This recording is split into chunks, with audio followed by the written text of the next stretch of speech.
խնդիրը, որ մենք ուզում ենք լուծել, այդ շտապօգնության սահմանագծումը վերացնել։ Այսինքն մի ընդհանուր համակարգը ավելի համեն դեպս կանխավարկածն է, որ տենց ավելի հասանելի կլինի մարդկանց եւ որակյալ կլինի ծառայությունը, մի ժամանակ մոնիտորինգ կանենք, տեսնենք 103-ը փաստացի ամբողջ հանրապետությունով հասանելի է։ Այսինքն 103 զանգերի գալուս է այստեղ զանգը, այստեղից գնում է արդեն բա։ Հիմա ես ամբողջ կենտրոնը տեղափոխվում առողջապահ։ Այդտենց ավելի դրամ։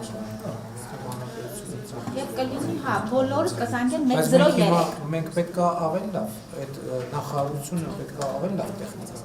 Մենք այդպես էլ, հա, այո։ Ամեն ինչով պետք է բանը։ Պարոն վարչապետ, մի հատ է ուրիշ գործիք ենք հիմա ներդնում, որ քաղաքացին զանգելով 103, եթե ինքը չի կարող կողմնորոշվի, թե ինքը որտեղ է գտնվում, մենք իրան կարճ հաղորդագրություն ենք ուղարկում, ինքը ընդհանրապես սխմելով այդ կարճ հաղորդագրության վրա, մենք իրան ավտոմատ արդեն տեսնում ենք, թե ինքը որտեղ է։ Սարերում կլինի, ձորերում կլինի, մենք իրան կգտնենք արդեն քարտեզի վրա կոնկրետ տեղը իրա կտեսնենք։ Շատ լավ, դե չխնդարենք շտապօգնության։